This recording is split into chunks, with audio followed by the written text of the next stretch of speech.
Hi Vani. Hi everyone.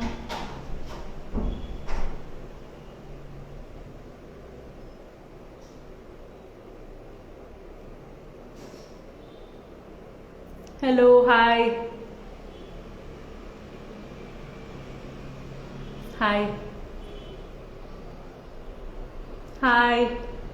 Hi Sonia, hi. Hi. All right. Welcome to the first live that Sampurna Ahara is hosting. For all those who are new, Sampurna Ahara is India's first whole food plant-based social enterprise. So we are committed to making and delivering healthy food, treats, sweets, snacks, cakes, all of that across Bangalore. Some of our products are also available pan-India. In today's live, we will be talking about a very interesting topic, especially in the times of today. Hi, that is building immunity during the times of COVID and through nutrition. So there is a lot of information. In fact, there is an information overload that we face when it comes to, I think, everything food related, and especially so with building immunity. So it'll be a conversational live. Dr. Achyuthan will be joining us. It'll be a conversational live. So if any of you have any questions, please feel free to ask them. We will try and answer as many of them as possible in today's live. So that's essentially what we'll be doing. Let me try and get Dr. Achyuthan on.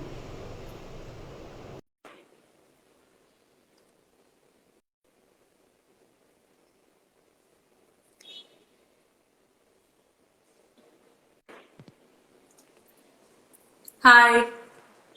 Hi. Hi. Wonderful. So happy for that all of you have joined us here today. We hope that you and your family are doing well during these difficult times. We hope that you are staying safe, that you are eating healthy, and that you are doing everything you can to keep your health up. On that note, I think we can get started with today's conversation. I think it'll be nice if you can give an introduction of why it is important and what exactly we'll be covering as well. Over to you. Sure. Thank you all so much for joining us. I'm Dr. Achyuthan, and this is Shyamla. We're two of the Yeah. co-founders of Sampurna Ahara, India's first whole food plant-based social enterprise. I'm a lifestyle physician, and after being inspired by my grandparents reversing their diabetes and hypertension many years back, I've dedicated my life to lifestyle medicine. And the most important part of our lifestyle that decides our immunity is the food that we eat.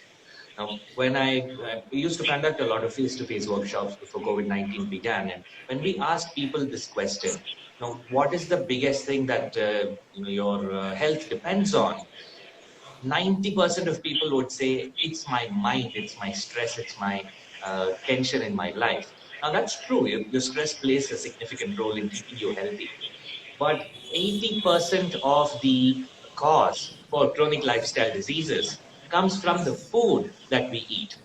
The remaining 20% comes from exercise and stress levels. So in today's session, Shyamla and I are going to be talking to you about the role played by food in keeping our immunity up, in keeping us healthy, safe, and protected, especially now during the COVID-19 pandemic. Now, it could never be a more important time to stay healthy, to prevent disease, and more importantly, to prevent a severe disease if we do get infected by COVID-19. So let me start off with a little bit about the COVID-19 pandemic and about what are the factors that increase your risk of developing a severe disease. Now, we all know how important it is to wear masks, to maintain social distancing, to stay indoors. Now, the virus can't get to you if you don't get to the virus. So it's important to stay safe, to stay protected, to prevent the infection. It's also equally important to prevent a severe infection. Did you know that of the people who end up in the hospital, a majority of them, the people who end up in ICUs, the people who have a higher risk of fatality, are people with comorbidities, a term that's become a household term now. People with diabetes, hypertension, obesity, and heart disease, all of which reduce our immunity, dampen our immune response to infections. So the important part is to, just as important as it is to prevent the infection by not stepping out, it's equally important to take steps to improving your health, building your immunity, building your resistance to disease, and preventing a severe infection, even if you do end up contracting COVID-19 at some point. There was a study conducted in China when the pandemic first began. They found that when diabetics get admitted to the hospital, about 11% of them get on to, develop a severe disease and require an ICU admission. But among diabetics who had a well-controlled blood sugar level, that is a blood sugar below 180, only 1% got admitted to the ICU. So even if you do have these diseases, you can still improve your chances by simply treating the condition, by reversing it, by eating a healthier diet, living a healthier lifestyle today so that you don't land up in the ICU tomorrow. Absolutely. That in today's time, this is just so important. And when we talk about building immunity, often our bar is that, oh, if I fall sick often, then my immunity is low. If I'm someone who doesn't fall sick at all, then I have a higher immunity. I think that was also the way I was thinking earlier. While yes, it is, if one is getting infected often and if one is falling sick often, it may be something to get checked and it may be a sign of low immunity. But the opposite isn't always necessarily true. That is something that I learned only after meeting you. So just to give some a context to this, I used to be a student athlete. So I used to play basketball, and I've never ever watched what I ate or really bothered with much, because I would rarely fall sick. In a year, I think I would get a cold or cough once or twice, but that's about it. And I used to eat everything. I used to just I used to eat a considerable amount of junk, which I only know now in hindsight that it is junk, and a considerable amount of roadside eating, overeating, all of that. But I wouldn't fall sick. I knew that some of my friends, if they ate that pani puri on the roadside, or if they ate that some gobi manchuri from some shop, they would kind of get a bad stomach, or they would feel a little queasy. But I really didn't.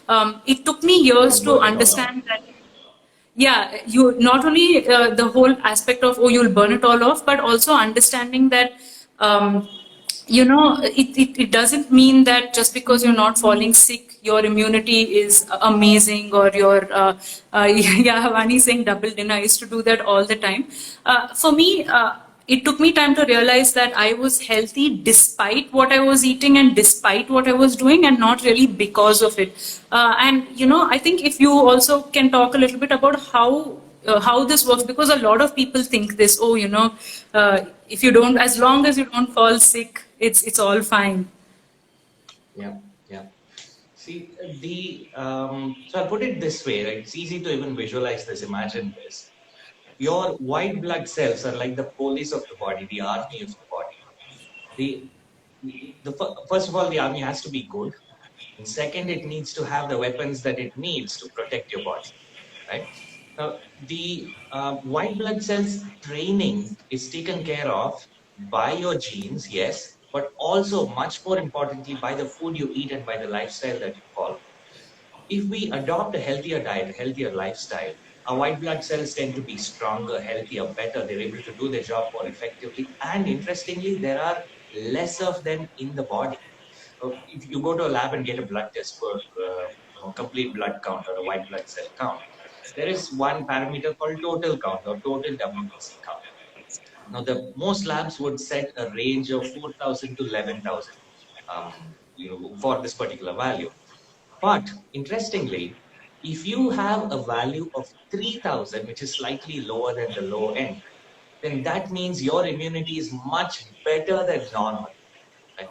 That sounds a little contradictory, because yeah, isn't it better if I have more of them? No, it's better if you have better cells doing the job well and therefore you don't need that many of them to stay healthy, right? You have less quantity, but much better quality, and that helps prevent you from diseases. So there are three things that we both would like to share with you today. The first is how does food help you to improve your immunity? The second is how does exercise help you improve immunity? And the third is how do you protect yourself from the damaging effects of mental stress, using various things in your daily lifestyle. So let's get started with food. Food is the number one most important out of all of these three, right? I told you earlier about the weapons that our white blood cells use to fight off bacteria, to fight off viruses, to destroy foreign bodies, getting into the body, get rid of dust and the stuff in the blood. So those one very important class of nutrients that are required for this purpose are antioxidant phytonutrients. So phytonutrients quite literally translates to plant nutrients. Phyto means plant in Greek, and nutrients are nutrients, right? So phytonutrients are the nutrients prepared by plants to keep themselves healthy. And when we eat it, we can also stay healthy. The phytonutrients are, there are more than 1 lakh different phytonutrients that have been discovered until today, and more being discovered every month. We have hundreds of thousands of them in various different plants, and each plant has their own specific phytonutrient. For example, one that you may already know is chlorophyll.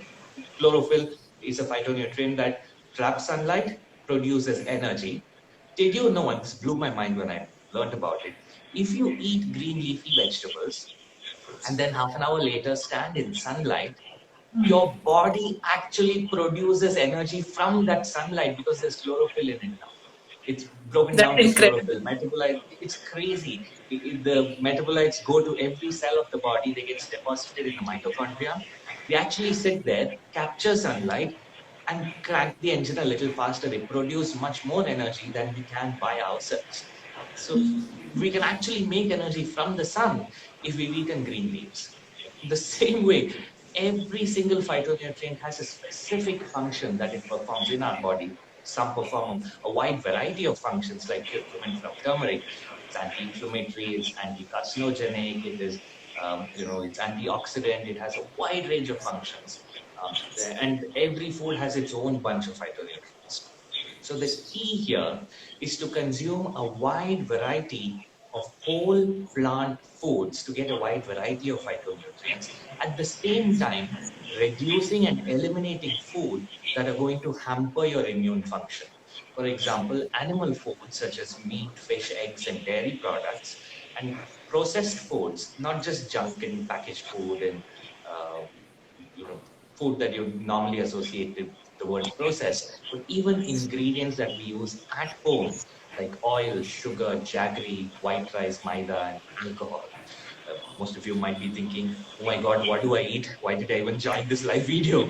But the good news is you can eat anything and everything you want if you just use the right ingredients. Towards the end of the session, we'll be giving you a demonstration of that. I have here my dinner tiffin box from the Sampurnahara kitchen. I'm going to be opening it up and showing you amazing, yummy, delicious dishes that you can enjoy today at home if you just choose the right ingredients. Stay healthy at the same time.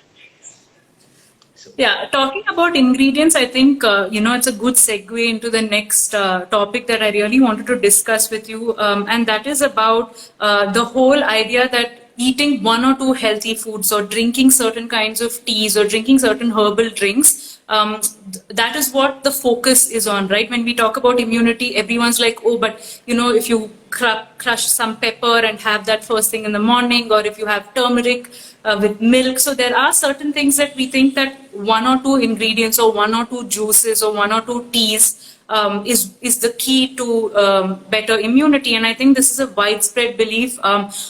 This is actually one thing that I did not fall for back in the day when I didn't know much about nutrition, because I always wondered, like, just by eating this one thing, how is it, or how is it going to change?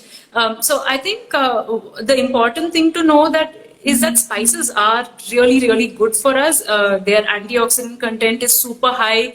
They are a low calorie, high antioxidant food, and adding them to your diet and even drinking herbal teas and drinking spice drinks are a great idea. In fact, it's highly recommended. I know that you recommend, if possible, drinking some spice drink or a herbal drink through the day to keep your antioxidant levels high. And I completely, I've seen the results of those on my body as well.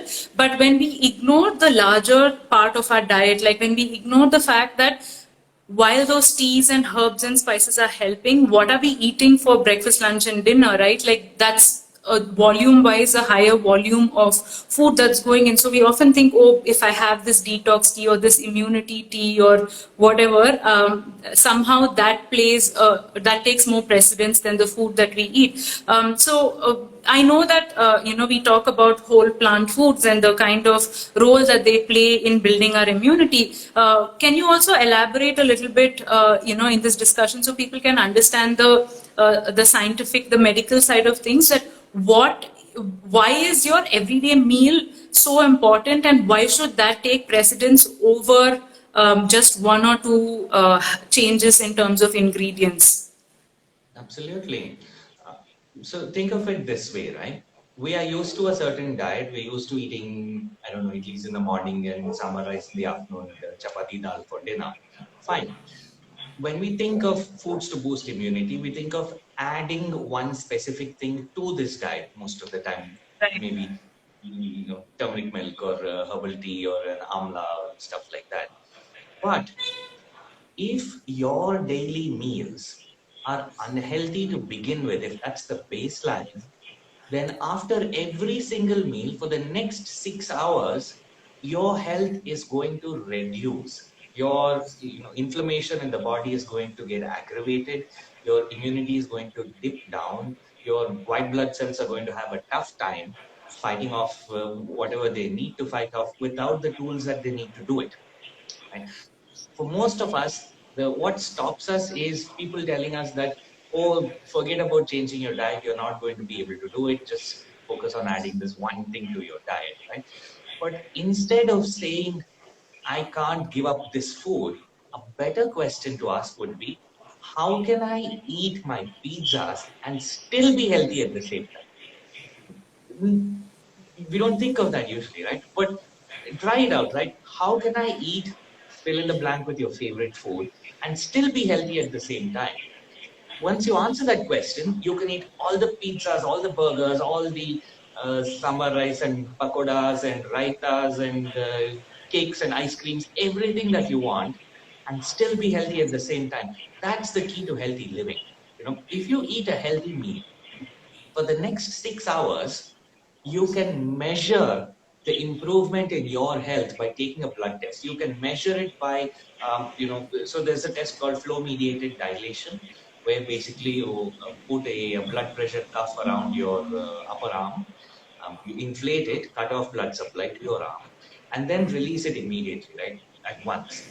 What happens is the blood rushes into your arteries all of a sudden, and you can measure how much your arteries expand. That's called dilation.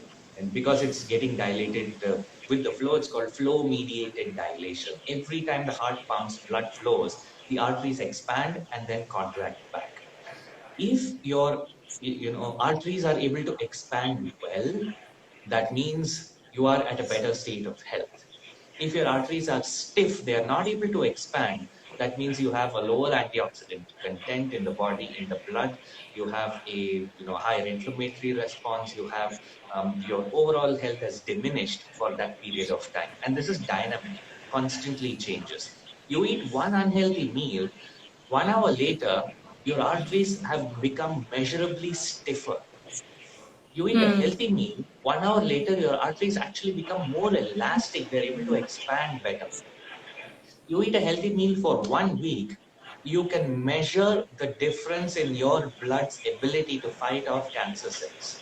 You can measure the difference in your blood's ability to fight off infections.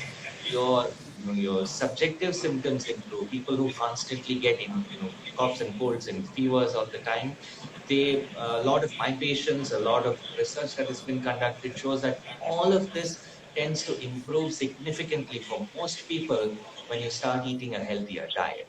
Right? But if you don't change your diet, if you just add in one kashayam in the afternoon or morning or evening, then you drink that kashayam in the morning for the next 3 hours, 2 hours, whatever time the kashayam is, in your blood, whatever time those chemicals are in your blood, you're going to be healthier, yes. And then you go and eat breakfast, puri sagu. You eat your lunch with white rice and oil and some dairy in it. Instantly, you're going to go down. You're going to dip down back to a state of bad health and stay there for the next 6 hours. So that's why it's important to eat every meal healthy.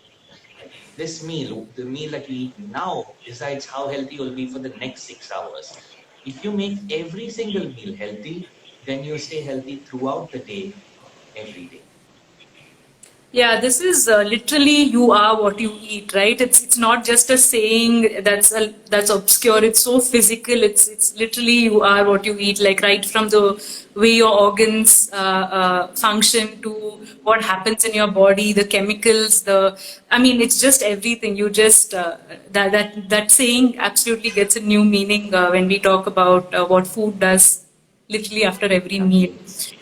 One of the other things also was, there is a whole there are a whole lot of people, and I used to be one of them as well, who used to say, you need to eat some amount of unhealthy food, otherwise your immune system is somehow weakening, like you have to challenge your immune system. There is this and I see this with a lot of people who give it as an excuse mostly to eat street food and other things, like you have to build your immunity, so eat this, or what if I eat healthy for too long and then when I eat something unhealthy, will I fall sick? So often we look at that as a bad thing instead of the good thing that it is. Like when you eat healthy for a considerable period of time and you eat something unhealthy, you are going to fall sick, and that is a good thing. A lot of people don't understand why, because it is counterintuitive, right? Like, oh, but if I eat one bad thing and if I'm falling sick, that clearly shows that my body is not able to fight, or there is that notion that people have. So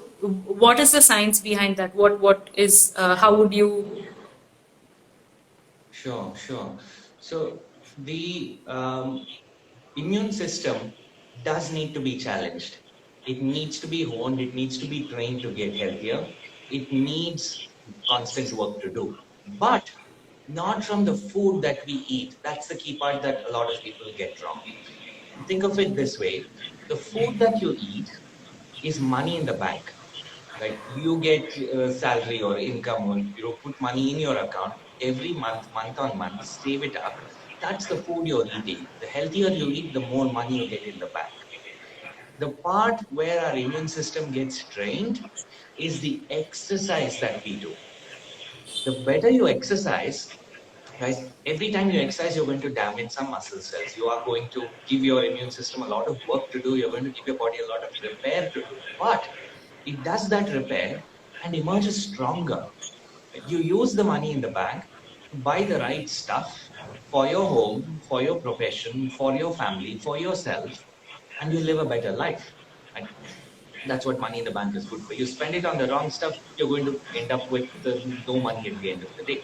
You spend it on the right stuff, you're going to end up with a bunch of assets, a good pen, or a good thing that you bought with the money that's going to be helpful for you. The same way, if you eat a healthy diet, the antioxidants, the nutrients, the vitamins, minerals from your diet are used by the body to become healthier every time you exercise and give the immune system more work to do. And that's why it's so important to combine exercise with a healthy diet. Right? So, Shyamla, a lot of people are asking us now about what do I do in this lockdown to exercise?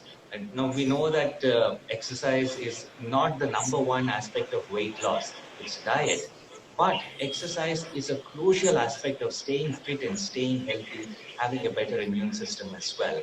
So, people find it difficult. You can't go to the gym, you can't go to a park, you can't go to your yoga class, you can't step out of the home. There are five other people at home. What do you do? How do you exercise in these situations? What's your advice? Sure. Yeah, that's absolutely right. And I also, want to highlight a little more on how every time you exercise, there is a little bit of damage that's done, and your body repairs it to be a little stronger than before. So that's literally how you build strength, and that's absolutely amazing. So apart from the commonly known benefits of exercise, I think these are things that are less known. Wherein to become stronger, you're actually damaging and rebuilding, and that is why nutrition also plays such a big role in when you exercise, in your recovery. The more antioxidants you have, the better you're able to heal, and what you eat makes such a huge difference. The other thing is also it helps you recover faster overall when you exercise, and when you have a steady exercise going. Even if you fall sick from other infections, your body's response is so much better, because we have trained the immune system the right way, instead of loading it with unhealthy food and expecting it to get trained. So coming to the practical aspects of working out during the lockdown, I think at least for me, and I hear this from a lot of people, the first thing is it's really difficult to start. Once you start and once you find a groove, it's very easy to maintain and it's very easy to build. But that starting, it's just really difficult. The only way to do it is to actually do it. You just have to force yourself to get up and do something. So I have some tips for people, since many of us have been in the lockdown, many of us haven't moved around at all. So don't rush straight into doing strength training or signing up for a class. What I would suggest is start moving more throughout the day. So if you've been someone who has like a 10-12 hour job, and you've been at your desk for that amount of time every day, a good place to start would be to get up and move around, walk around a little more, maybe do a little more of the housework. Cleaning, sweeping, mopping the house is one way of doing that. The second way of doing that is to, every time you get on a call, walk around. So, small things like that. If you have an app that you can download to count the number of steps, this is not to obsess over the number of steps, but just a tool to guide you. Maybe get to 10,000 steps a day. So have small goals like that. Once you've started moving around a little more, and once you stop being a couch potato, literally, I think then there is a little more motivation, because every time you move, every time you walk around, every time you exercise even a little, there are hormones, and there are chemicals released that make you feel good, the feel good chemicals. So you are improving physically how you feel about it, and therefore you're motivated to do a little more. The second thing is to start slowly including some or the other exercise into your daily routine. A great way of doing this would be to start with mobility. On YouTube, there are a whole lot of mobility series and mobility videos. These don't require equipment. They're low risk, low injury activities. Everyone can do them. So then you start with mobility activities, make that it only takes 15 minutes. You can start your day with some mobility, and you will see that the rest of your day, you feel so much better. Just 15-20 minutes a day. The third thing that you can add is a stretching routine before you go to sleep. This not only helps you take some time off, because we're all so busy during the day, we're on our gadgets literally till the time we fall asleep. So to kind of keep that aside and say, I have like these 10 stretches that I'm going to do. So stretch a little bit just before you go to bed. Two things. One is you will feel so much more relaxed. You are immediately bringing down your stress levels. And the second thing is your sleep improves so much more when you stretch out before you sleep. So that is the third thing that I would recommend. The fourth thing is to add a good strength training and your cardio routines back into your lifestyle, or if you have never been doing them, to add them now. Again, these can be, you don't need fancy equipment, you don't need weights, you don't need any of that. You can get Terra bands. They work great, these resistant bands. There are so many things you can do with them. If you don't have any history or medical condition, you can just look up YouTube videos, YouTube guides. There are also a lot of fitness places now that have sessions online. So make use of that, because a lot of the trainers, although you might feel like, oh, but online exercise, it doesn't feel like the best thing. these trainers are professionals. They know what they're doing. They have designed sessions before. So it is good to do something monitored rather than unmonitored, especially if you're starting out. So get on one of those plans. Get on, if you like doing yoga, then, join a class, do, 3 or 4 sessions a week. If not, if you feel like you just want to start off with something and you don't know where to start, put on some music, close the door and just dance. You don't have to, even be good at it, but just, get moving, get your cardio going. For strength training with TerraBands, again, there are so many resources available. So I think it's just to start it step by step. Also to have a separate corner in the house. It doesn't have to be a large space where you work out, so that you also feel like, you're getting off the bed, you're going there, you're doing your everyday exercise. So yeah, these are just small things, but at the end of the day, it is going to be hard to build an exercise routine during this time, and the only way of doing it is to do it. So yeah, just get started, just move more. Awesome. So many ways to get started. I have a big question from so many of the people who may be watching this video now. With the lockdown, we are constantly doing housework all day, every day, sweeping, mopping, washing dishes, and we are tired out. Is that enough exercise, or should we really be doing something more? So, yeah, this is a common question that we get all the time. I think that is the first step. So when we talk about cleaning and moving, as human beings, we are meant to move. So movement and bending, lifting, pushing, pulling, these are all a part of our daily, this is how we are supposed to live. So as a species, we have become extremely, sedentary, and so we think that, oh, if I'm sweeping and mopping the house, or if I'm just doing a few chores around the house, that counts as exercise. Actually, that is normal. It is just life. It is just living normally to walk or to do all of these things. It is tiring because we haven't done anything. We haven't prepared our body for it, so it's tiring and you feel like you've gotten in a workout. As I said, it's a great first step. But having a dedicated workout time, it is recommended to have 40 minutes of intense workout, or 90 minutes of moderate to light workout every single day, exercise every single day. You can split this up through the day. It does not have to be 90 continuous minutes. But wherein you break into a sweat, you're doing better to do a planned program. It goes a long way. The reason why a lot of us get frozen shoulders or injuries, especially as we age, is because we haven't prepped our body to do our regular chores. So we shouldn't be getting a pull on our back when we lift the cylinder. We should be able to do these things with ease, right? So yeah, this is how I would build. And I also see that Vandana has asked a question: does vigorous exercise in the evening affect sleep? No, it doesn't. But it's best to finish your exercise maybe at least 3 or 4 hours before you go to sleep. I would ideally say, exercise in the if you're exercising in the evening, exercise and then follow it up with dinner, so that you kind of aren't snacking or you aren't feeling peckish or anything. And to do that about 3 or 4 hours before going to sleep, that is great. A good exercise routine should actually make you feel, actually give you better sleep. Good sleep is tied to that. So your REM sleep, it happens when you have physically tired out. It does not it does not disturb your sleep in the evenings. But not too late in the night, not maybe an hour or two before sleeping. You want to kind of relax and just maybe do some stretching or something like that. What really does disrupt our sleep is the use of devices and the white light at night. I'm sure everyone already knows this because it's being spoken about everywhere. But yes. So. Lovely. You dashed all our hopes down, but we will start exercising now. Yeah. Awesome. So, yes, there's one more video that one more question that I see here. How can nuts other than almonds and cashews? How can we add nuts other than almonds and cashews? I would say best is to add it along with your meal.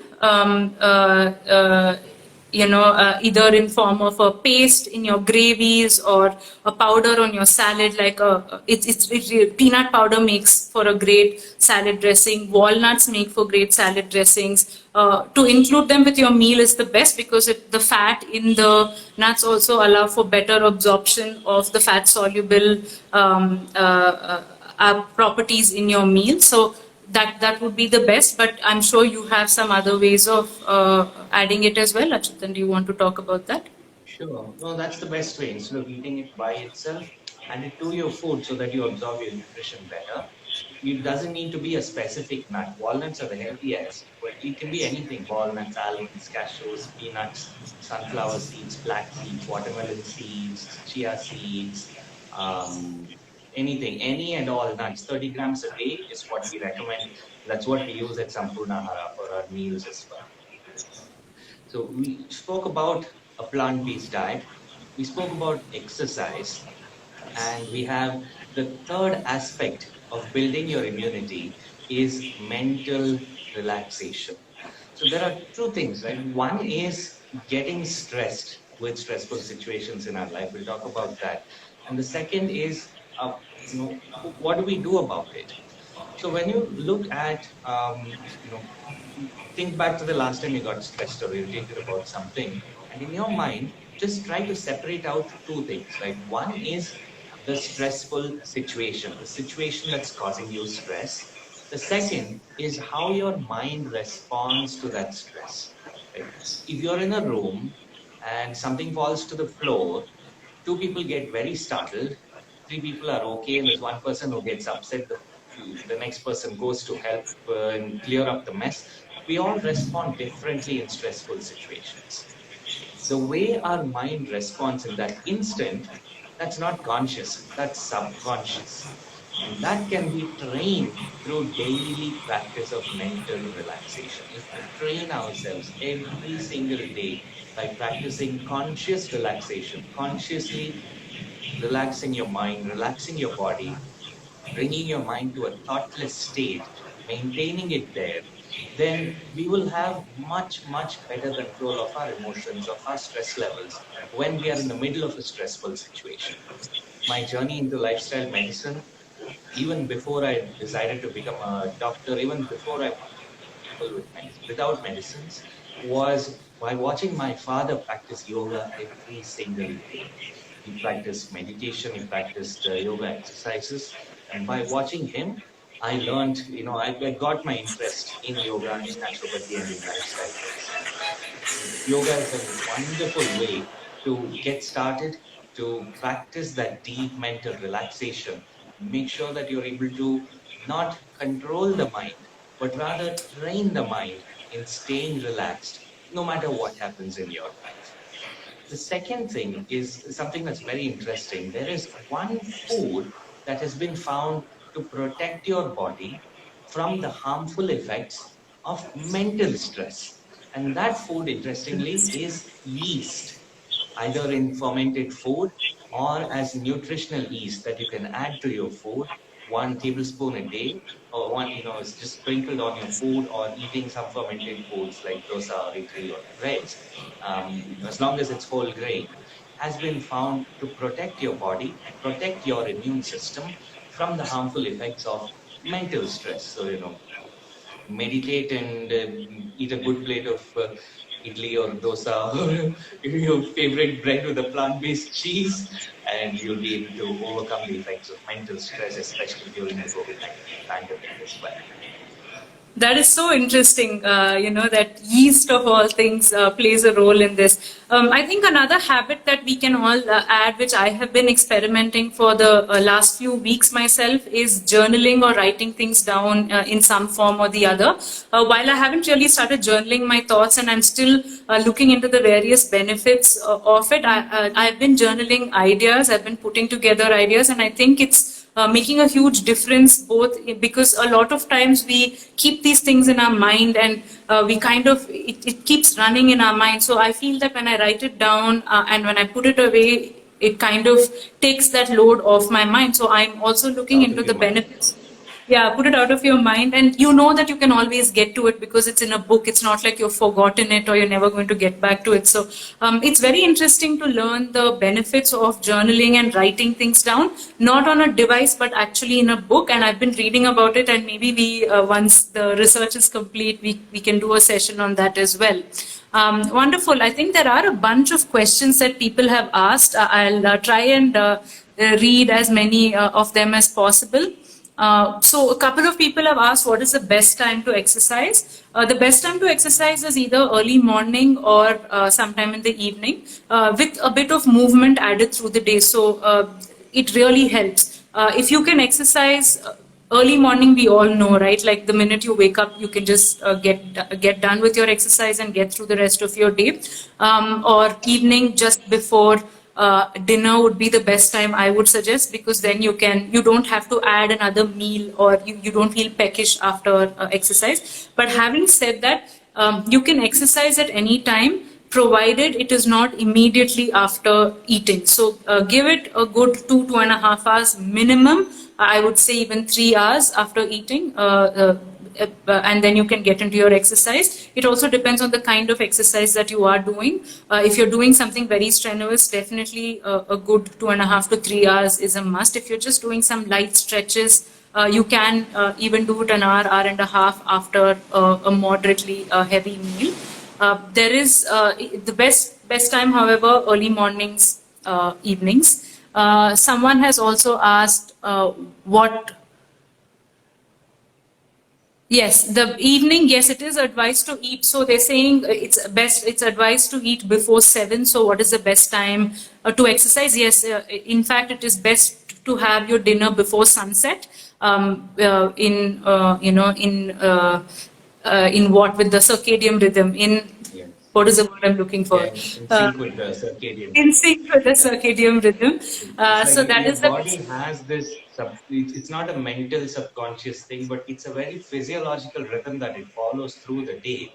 If we do our activities in sync with that, then we get the best possible health benefit. Right? Well, for example, imagine you're pushing a child on a swing. If you time your pushes correctly, then there is a consistent movement back and forth, and it's all good, right? But let's say one push is 1 second too late, you don't go that far. One pushes 1 second too early, and you might get banged in the face. Back Right? in the You need face. to time it correctly. The same way the body is swinging, it's going through a rhythm every day.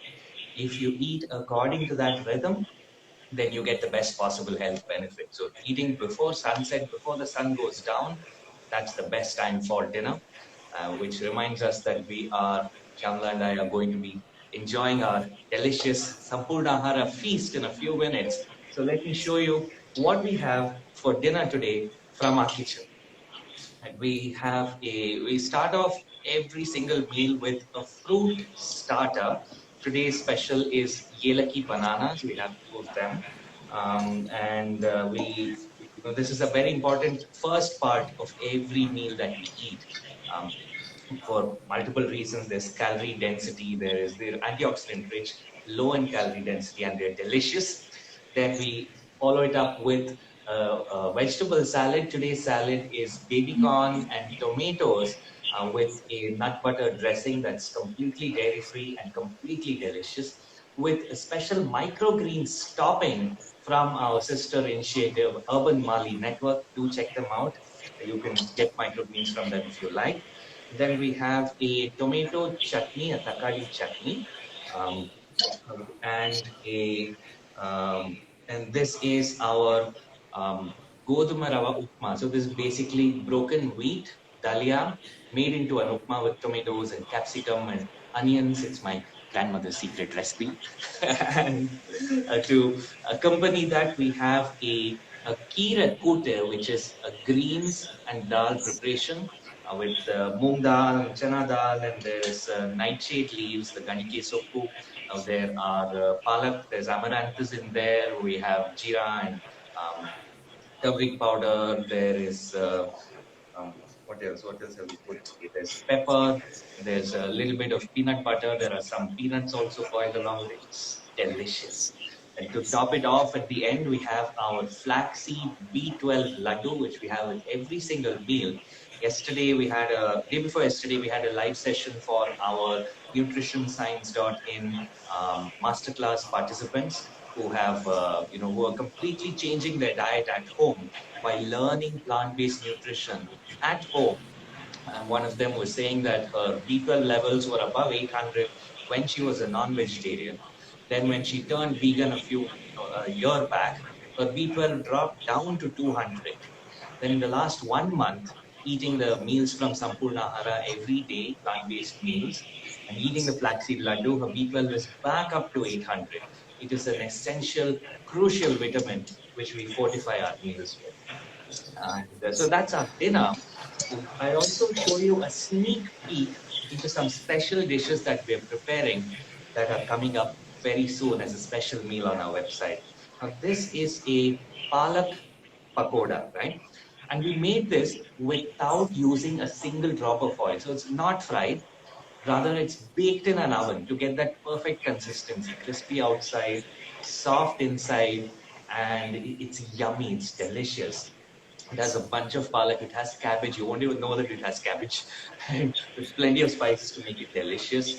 We have, and we just created a recipe for a tofu butter masala, which is just like a paneer butter masala, but without the paneer, You'll have to lift without that the a little butter. bit more. Yeah. So there you go.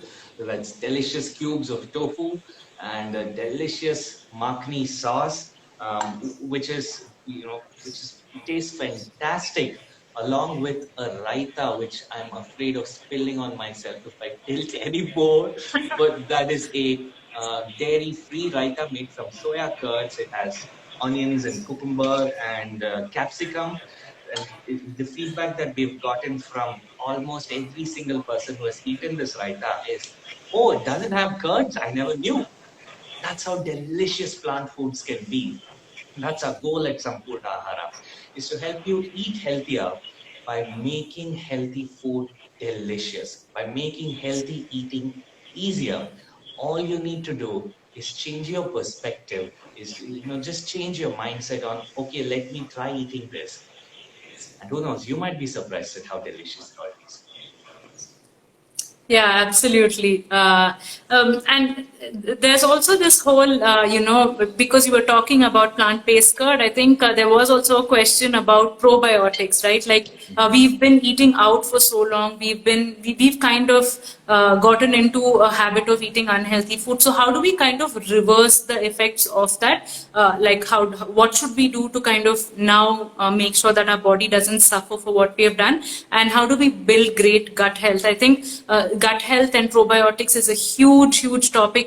We probably should do a separate session on that. But when it comes to immunity and gut health, maybe you could throw some light on it. I also want to talk a little bit about how plant foods, we focus so much on probiotics that we forget that by eating fiber-rich foods, we are actually providing the right food for the gut bacteria to eat. That is fiber and that So the prebiotics probiotics that are already in your gut. in your gut. Yeah. So that is definitely something that there's just a lot of questions about that. With respect to I think the first half of the question, and I'll let you handle the probiotics and the gut health part of it. I think a lot of, at least, going back to where I used to eat out quite often, as I mentioned earlier. And I did, when I started learning about nutrition, I realized, oh my God, what am I doing to my body? Why am I damaging it this way? And there is that question like, oh, but what do I do to make sure that what I have done so far doesn't affect me? And that is the beauty of eating healthy, right? Like right from the first meal, you have already started undoing the harm, because our body is a powerful healing machine and it's trying to heal every single day, every single time. We just have to let it. And that really helped me make the changes that I made with even more speed. Like I was like, I must do this because every meal makes a difference. And every time you eat healthy, you're giving your body the right tools. In addition to macronutrients, we are all concerned about protein and carbohydrates and fats, which are all very important. But there are also the micronutrients, the antioxidants, the phytonutrients, the vitamins and minerals that help in building back our immune system, and also getting the body, letting the body do its job, right? Just by giving it the right tools and it does its job. So if anyone, feels, oh, but I've done so much damage, will I be able to repair it? Absolutely, absolutely. Just starting with one good meal and giving your body the tools that it needs to replenish and recover. So yeah, and doing and eating healthy consistently for a few months, and you will actually start seeing changes, right from energy levels to better skin. My skin used to be terrible. Better skin, better quality of hair, moving closer to your ideal weight. The healing process is just takes over. So don't think twice about it. Just start anywhere. Even if you can't do 100%, start with like 2%, and that will make a difference, and keep building from there. Lovely, lovely. So we have a COVID-19 recovery program that we launched on Sampurna Ahara. We have a daily meal for 21 days to get you back in shape, to get your immunity back up, and to overcome not only the side effects of the disease itself, but also medications that you may have taken during that time. One of the questions people ask us is, they call us and say, "Hey, I got my first meal, but there's no curd in it. Isn't curd important for recovery?" And we tell them, all right, so here's the explanation, right? Every time you pass stool, I hope none of you are eating while watching this. Every time you pass stool, about 50% of the dry weight of that stool is actually a microbial colony. The other 50% is the food you ate the previous day. So when you eat food, that microbial colony grows. It grows huge. It softens your stool. It eats up fiber. It releases phytonutrients. It creates short chain fatty acids. It forms nutrients that it then gives to your body. And this is a symbiotic relationship we have with the gut bacteria in our gut. Right? If we feed them fibrous foods, whole plant foods, they stay healthy, and they in turn keep us healthy. You take care of them, they take care of you. But if we don't feed them fiber, if we feed them food with low fiber or no fiber, or animal foods or processed foods, then the bad bacteria get the protein they need to perform their putrefaction and stay alive. The good gut bacteria suffer; they decline in numbers. Not only do you end up with constipation, you also end up with a higher disease risk. So all we need to do is to feed the good bacteria that are already there in our gut and keep them alive and healthy. If we do that, that's called prebiotics, and that's all we need to do in order to stay healthy. The probiotics, the good gut bacteria, are already there inside. When we eat fruits and salads, around the seeds and the stems of fruits and vegetables, there are plenty of good bacteria. They're living there. So when we eat them, we are able to ingest them, and that kind of seed our colonies even more if we need to. If you are on an antibiotic, then you might want to consider taking a probiotic medication along with that, but definitely not a probiotic that comes from animal foods, because that's then just one step forward and two steps back. Absolutely. Right. Yeah. So I think when it comes to, we have about 5 more minutes, so I think we can take a couple of more questions. There are some people who have asked about what is the healthiest replacement for biscuits, and is yeast in bread, does it also help with reducing of stress that you were Sure, talking about? absolutely. The healthiest replacement for biscuits may just be biscuits. You should try out our cashew cookies and peanut cookies on Sampurna Ahara. Check them out. There are also a whole bunch of different snacks. There are burfis and halwas and laddus. There are matris and mixture and chivda and murk and kodbole and whole bunch of delicious stuff on Sampurna Ahara that have zero animal foods, zero processed foods, and you can even choose the low salt version if you want to make it completely healthy, and that's what we get and that's what we recommend. We also have a moderate salt version. If you're used to a high salt diet, you can start there and work your way. Just try it out and slowly make the shift towards healthier eating. I hope that helps. The yeast in bread also definitely helps. There are two diseases where we don't recommend yeast, that's Crohn's disease and hidradenitis suppurativa. These two diseases get worse when you consume yeast. They trigger the episodes. But apart from them, you can, if you don't have either of these, then go for it. You can have the yeast in bread. You can have nutritional yeast. You can have any fermented foods that helps to improve your immunity, and especially the reduction in immunity that happens due to mental stress. At the same time, practice relaxation. Don't shout at everyone and then eat yeast to say, I'm all good. Doesn't work that way. Yeah, absolutely. I think also it all comes down to the ingredients, right? At the end of the day, you can still have you can still have biscuits and be healthy, provided it's made with the right ingredients, provided there's no maida and there's no oil and sugar and all the other accompaniments that you get in your regular biscuits. So yeah, it all comes down to it. You can also make some of these by yourself. We have a lot of condiments that you can check out. The nut butters, especially peanut butter, cashew butter, almond butter. If you're someone who likes baking, or even if you're just looking to make one small change, right? Like, okay, I just want to reduce using dairy products. So these are so versatile. You can make nut milks. Maybe we should also make videos on how you can make nut milks. You can use them as cheese. You can use them as spreads. You can use them in gravies. I mean, there's just so much that you can do. I think there's one more question that I saw somewhere.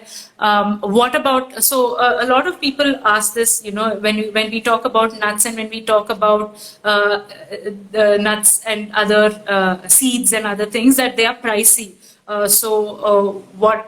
How would you answer that? Sure. Go for peanuts. They're cheap, they are inexpensive, you can have them every day in your diet, and they are nuts. But think about this. The costliest foods are animal and processed foods. You eliminate oil, you eliminate dairy, you remove meat, fish, and eggs from your diet. You have already removed the costliest food items. You have saved money, and you can use that to get healthy whole plant foods.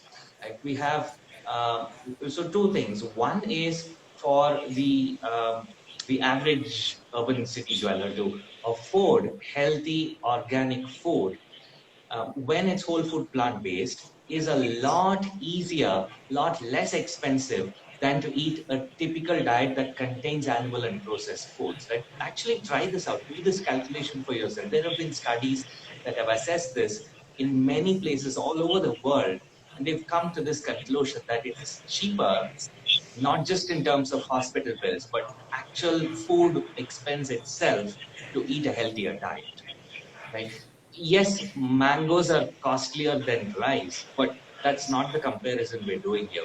We're comparing mangoes to meat. You're going to be removing unhealthy foods from your diet and replacing it with healthier foods, and overall your expense is going to reduce. If you don't want to buy too many costly nuts, go for the cheaper ones, peanuts. You can add a coconuts in your diet once in a while. And if you want to, really take it to the next level, then check out our sister initiative, farmfreshbangalore.com, where we've set up a system of need-based agriculture. We're attempting to bring down the costs of eating chemical-free food by supporting both you, your family, and the farmers to reduce food wastage, to reduce transport costs, to reduce planning and the effort that goes into making sure everything that's grown gets sold, by getting on a subscription system where we deliver everything you need for you and your family to be healthy, from fruits, vegetables, herbs, green leafy vegetables. A lot of people tell us that I never used to eat so much of greens until I started the Farm Fresh Bangalore package, and now I have to eat it. It comes home. I've gotten so much healthier. We have the whole grains, rice, wheat, and millets. There are heirloom forms of wheat. There are dals, pulses, legumes, nuts, seeds, and all of this for about 3,000 to 4,000 rupees per person per month, door delivered. You don't even need to think and plan. It all comes to your home. Before the rice runs out, there's more rice delivered to you. And it's completely customizable. We have an onboarding call where we sit and discuss full details of that with you to make sure that you are not only as healthy as possible, but you're also spending only a fair amount and paying the farmers fairly for the amazing, healthy, delicious food that you receive. Absolutely. And just to add to that, when we talk about eating nuts and seeds from a nutritional point of view, the quantity of nuts and seeds we're talking about is on the lower side. So it's not really that you will be spending a lot of money on nuts and seeds, because you're only eating about 6 to 8. You only need about 6 to 8, or 10 almonds a day. That's the kind of fat content that we're looking at from a nutritional perspective. From a taste perspective, if you want to add a little more, especially at the beginning, you can. But there is. It's really not all that expensive. That is the first thing. The second thing also is eating healthy cuts down your purchase of a whole lot of processed food and eating out in general. So when you walk down a grocery aisle or when you're online shopping, more than half the things are things that you're no longer going to buy. If you look at biscuits or chips or any of those things are completely out. So that definitely adds. The third thing that I also wanted to say is when you eat well, when you eat healthy, and when you eat good meals, your need for snacking reduces drastically. So initially, when you are making that lifestyle change, you might want to snack a little more on dry fruits and nuts. But over time, eating 2 hearty meals a day, that's typically what we recommend. You don't really need to snack either. So overall, your costs do come down significantly. Definitely, your medical bills come down and stay down. So you're protecting yourself from long-term lifestyle disease. I mean, if any of us, God forbid, were to be admitted to the hospital, the kind of bills that we are going to be seeing, especially for chronic lifestyle diseases, it doesn't just end with the hospital treatment. There is a lot of medication, there's follow-up, the quality of your life reduces. So I think when we're looking at cost, to also expand and look at the cost of actually being healthy. So yeah, absolutely. So yes, on that note, I'm going to thank everyone for joining us this evening. We will end this live here. We will have further lives on more specific topics. I know a bunch of you wanted to learn more about dairy and plant milks. So we'll have all of that going forward. We'll also have interesting lives on other aspects of sustainable living because Sampurna Ahara is a low-waste initiative. So yes, thank you so much for joining us. We hope that you found this useful and we hope that you will be able to take some points from here and apply it into your everyday life. Thank you for joining us, Achyuthan, and have a wonderful evening. Thank you so much. Thank you all for joining. I see a last question from someone in Chennai. Do we have something like this in Chennai? Feel free to join our online courses on nutritionscience.in. You can join them from anywhere in the world. You can order a bunch of stuff from Sampurna Ahara for delivery in Chennai as well. So I hope that helps you and your family start the shift towards healthier eating. Thank you all so much for joining us. Wishing you all the best in health and stay safe. Be blessed.